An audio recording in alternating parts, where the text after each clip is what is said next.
Cola posted a bulletin just recently.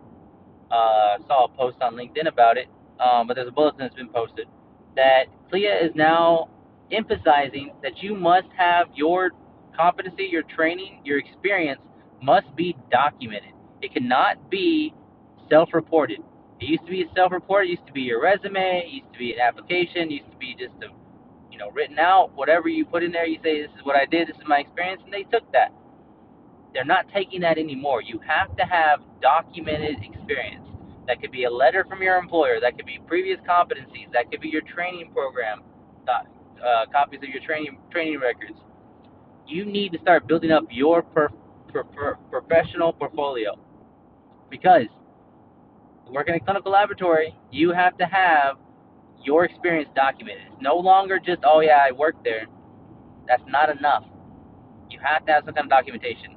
And very frankly, if you wait until after you're turning a notice, after you're quitting, the employer may or may not give it to you, very frankly. Or if you're working in a POL, maybe that laboratory might close. You need to make sure that you have your training documents, your experience letters, your stuff necessary to show that you have the experience. It's up to you. You have to take personal responsibility for yourself, for your training, for documentation of your experience. You need to take the personal responsibility and go out there and get it and document it and have it. Because guess what? If you want to take the route that I'm suggesting and go in there and build your value up and move roles, you might need it. It's not professionally etiquette for them to deny your experience. Like if you ask your employer, hey, can I get a letter, a document of my experience? The etiquette is for them to do it. But they don't have to. They can pretend not to see your email. They can not answer your phone calls. If you moved out of state, you're not going to walk, you just drive up there and see them. So, document, document, document. And honestly, take the time to really reflect on what value you're adding. What have you built up? So the thing is, the reason why employers don't value what you've learned on there is because they feel they gave it to you. They feel they trained you. They built your value. They don't want to pay you what they want to pay you because they think the value that you have, they created it. It doesn't matter whether you put all the initiative on your own, you did this and that, and you chose to cross train and you did this, you showed this kind of initiative. It doesn't matter. You gain the value, you gain the experience inside their doors. So for some reason, they value that less. I think it's ridiculous. I value that more because then you are built the way I want you to be built. You've got the values that I want you to have. I would rather pay that employee than to lose another employee and try to hire somebody else and be like, oh yeah, they have this much experience, great. Yeah, they don't have the experience in this doors. They don't have the experience on this instrumentation. They don't have the experience with our personnel, with our staff. I prefer to retain. Now, obviously, if someone once says, hey, I want you to double my salary, all right, that might not be realistic. And then you have to let them go. And maybe somebody else, let them go look, not let them go, but let them go look for another job. And if someone else is willing to hire them for double their salary, well then, man, maybe I made a mistake there. But if you really can't afford it, you really can't afford it. That's always the excuse is that they can't afford it. And if they really can't afford it, it doesn't matter how good they are, they can't afford it. Of course, they're going to pay for it on the other side when they have to hire, train, and bring somebody else in. And could they really afford that either? Probably not. But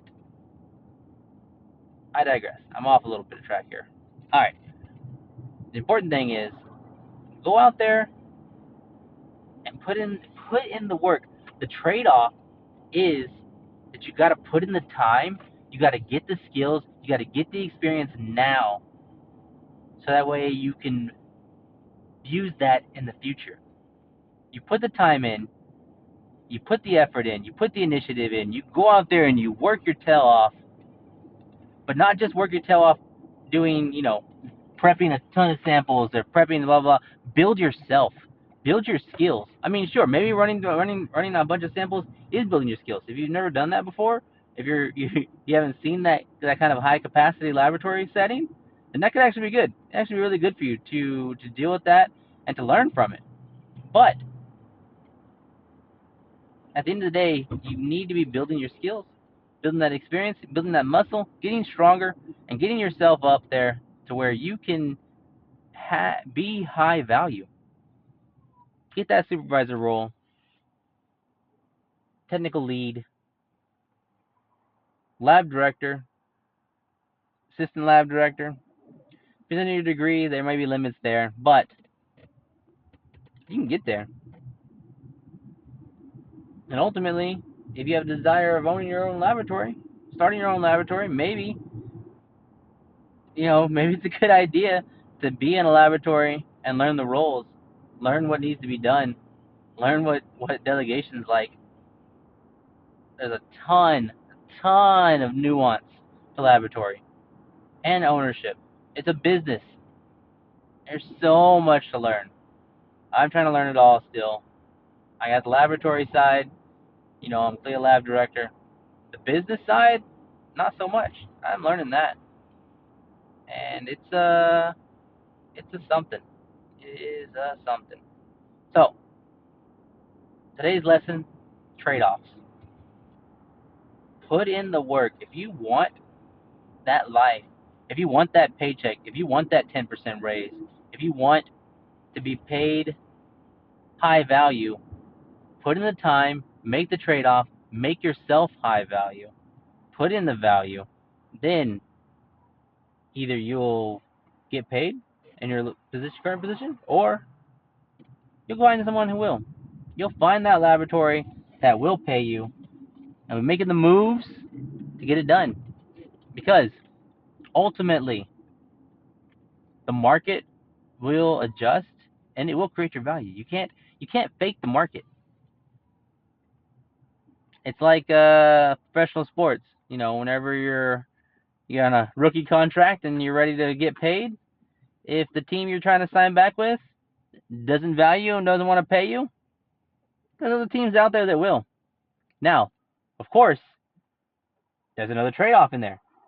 Just like with just like with professional sports teams, you're not going to stay in the same city.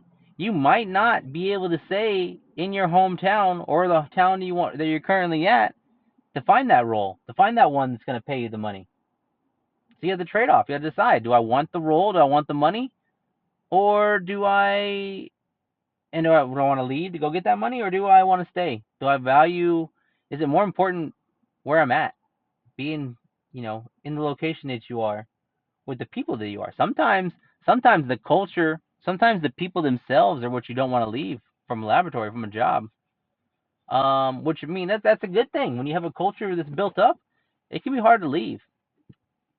At the same time, once that culture erodes and once people start leaving, that makes it a lot easier to leave. You see that a lot of times where uh, people start jetting, people start breaking off, and then it's a pandemic. Everyone just kind of falls off because the culture was there. The culture is what had everything built.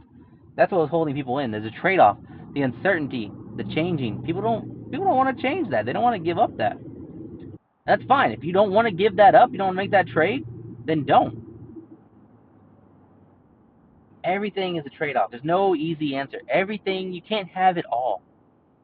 You may have to sacrifice the location and the culture to get the paycheck, or you have to sacrifice the paycheck for the location. Everything comes with a trade-off. I just wanted to highlight that and to talk about it. Talk about it in a lab setting. I thought it was interesting. It was a very important. I mean, I thought it was a good lesson in terms of trade-offs and generating value, and I think that applies very much to the lab setting. Just like with a lot of things, you can take life lessons and apply them to the laboratory setting. And I think that you should take every opportunity you have to build value. And I think that people don't think about the trade-offs a lot. I think it's easy to want the big paycheck and want the big life without somehow thinking that you can get away with that without putting in the work. And ultimately, you can't. And you can't be valuable. You can't earn that paycheck without working hard and creating value and becoming valuable. You have to become valuable. There has to be a level of value there. And there has to be a level of work to get to that value. So, you guys decide, trade-off's worth it.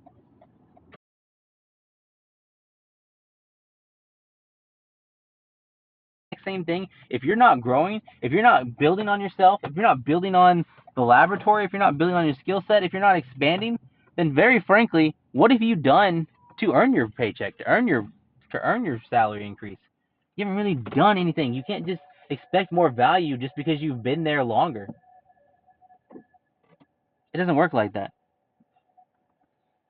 Cost of living, you can argue cost of living, but cost of living adjustment doesn't mean that much. Doesn't mean it's gonna be that much of a pay increase. So keep that in mind. Trade it off, trade it off, trade it off. You got to decide yourself, is it worth the trade-off? And as always, hit that subscribe button, hit that share button. If you found this useful, please share with one of your friends in the laboratory setting. And if you're interested, check out the link below for the Stand Store for more continuing education content. And I'll catch you guys in the next one. Later.